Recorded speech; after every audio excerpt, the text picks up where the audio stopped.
Hello, sports fans. Welcome to Super Sports Central. Today, we're going to be going over my Week 6 college football rankings. So, going over last week's rankings and what those teams did in Week 5. Last week, at number 10, I had Penn State. They beat Illinois 21-7. 9 was Missouri. They were on a bye. 8 was Oregon. They beat UCLA 34-13. 7 was Utah. They were upset by Arizona, losing 23-10. 6 was Tennessee. They were on a bye. 5 was Alabama. They beat Georgia 41-34. 4 I had Ole Miss. They were upset by Kentucky, losing 20-17. 3 was Ohio State. They easily beat Michigan State 38-7. 2 was Texas. They beat Mississippi State 35-13. And 1 was Georgia, who lost to Alabama 41-34. But getting into this week's rankings and beginning at number 10, I've got Michigan. So I really don't know who to put here at number 10. I have Michigan, but I don't really think they're a top 10 team. But Michigan, they beat Minnesota 27-24, although they almost blew it as they were up 24-3 entering the fourth quarter. And then Minnesota was able to come back, although Michigan did hold on for the win.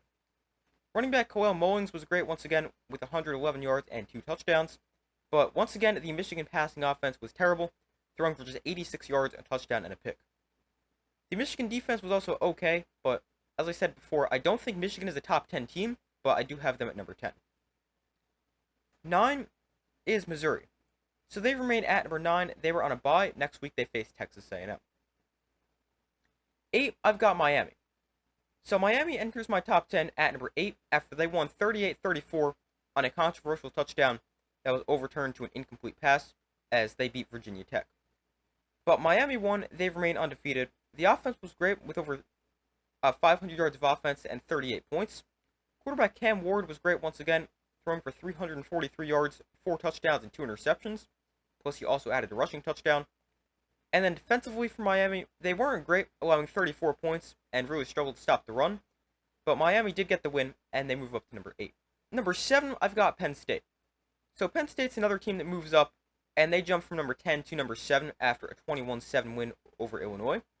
But Penn State is a team like Michigan. I don't think they deserve this ranking, and I think they're overrated, but I don't know where else to put them. But Penn State, they won a close game against Illinois. Their run game led the way offensively, rushing for 241 yards and 3 touchdowns. But quarterback Drew Auer, again, wasn't good, throwing for just 135 yards. And then defensively, Penn State was also good, allowing just 7 points and forcing 2 turnovers.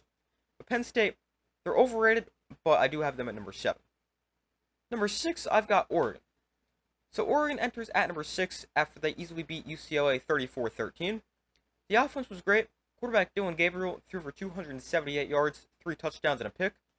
And receiver Tez Johnson also had a big game with 11 catches for 121 yards and 2 touchdowns. The Oregon defense was pretty good, allowing just 13 points and 172 total yards. But Oregon, after their first conference win as a member of the Big Ten, they enter at number 6. 5th, I've got Tennessee. They move up 1 spot to number 5. They were on a bye this week. Next week, they face Arkansas. Coming in at number 4, I've got Georgia.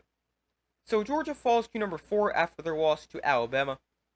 It was really 2 completely different halves for Georgia, as they were awful in the first half, losing 30-7 at halftime. But then in the second half, they outscored Alabama 27-11. Actually came back to take the lead, just to give the lead right back the very next play. But quarterback Carson Beck was not good in the first half and good in the second, like the entire team was. But Beck, he finished with 439 yards, 3 touchdowns, and 3 interceptions. Georgia also had a pair of 100-yard receivers in Dylan Bell and Arian Smith. And then the Georgia defense was really bad. We thought they were great, but that wasn't the case, at least this week. They allowed 41 points, 547 yards of offense, couldn't stop the run or the pass. But I still think Georgia is a very good team, one of the best teams in the country, but they fall to number 4 after their 41-34 loss to Alabama. Number 3, I've got Ohio State.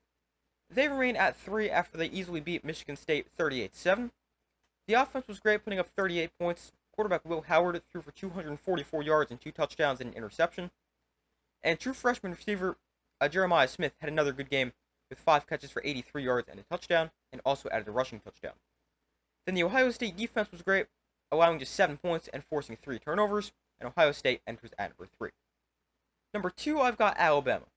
So Alabama jumps up to number 2 after they beat Georgia 41-34. I could definitely understand the argument to have Alabama at number 1. And if Alabama continued to really dominate this game and ended up beating Georgia by 20 or 30, I'd probably have them at number 1. But instead, Alabama almost blew it, but they were able to eventually win this game. But Alabama played a great first half, leading 28-0 at one point and 30-7 at halftime.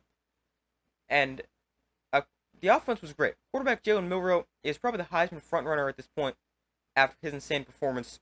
He threw for 374 yards, 2 touchdowns, and an interception, and as a runner, added another 116 yards and 2 touchdowns. True freshman receiver Ryan Williams continued to be great, finishing with 6 catches for 177 yards and a touchdown. But Alabama was able to hold on for the win, and they remain undefeated, and Alabama at number 2, but I could definitely understand the argument for them at number 1. And my number 1 team, it is Texas. They move up to number 1 after they easily beat Mississippi State 35-13. Arch Manning started again, as Quinn Ewers is still hurt, but Arch Manning put another good game, throwing for 324 yards and 2 touchdowns. Receiver DeAndre Moore had a big game with 4 catches for 103 yards and 2 scores. And then the Texas defense was pretty solid, but Texas, after an easy win over Mississippi State, and their first win in the SEC, they come in at number 1. And my updated college football playoff predictions. So there's a lot of changes here. My new number 1 seed is now Texas. They're the SEC champion. Then 2 through 4, the other conference champions. My 2 seed remains Ohio State. My 3 seed is now Kansas State. Utah lost this week, and I think Kansas State will now win the Big 12. And my 4 seed is still my ACC champion, Miami. Now, 5 through 12 is where it gets really interesting, especially with all the SEC teams that are good, but they play some sort of combination against each other. So it's going to be complete chaos between SEC playoff teams. But my number 5 seed is an 11-1 Alabama team. My number 6 seed is a 12-1 Oregon. The 7th seed is an 11-2 Tennessee. 8th seed is an 11-1 Notre Dame. 9th, I have a 10-2 Georgia. I think they'll get a second loss, but I think they'll have some quality wins that'll get them into the playoff. My 10th seed is Penn State at 11-1. The 11th seed is tough. It could be BYU, but they have some tough games remaining, so I'm going to go with Missouri at 11-1. And my 12th seed, or my Group of 5 conference champion that makes the playoff, remains Boise State after they beat Washington State this week. But those are my Week 6 college football rankings and my updated college football playoff predictions. Thank you guys for watching. Be sure to like this video, subscribe, turn on notifications so you don't miss any other upcoming videos. I do my best to post as often as possible, and I will see you in the next video.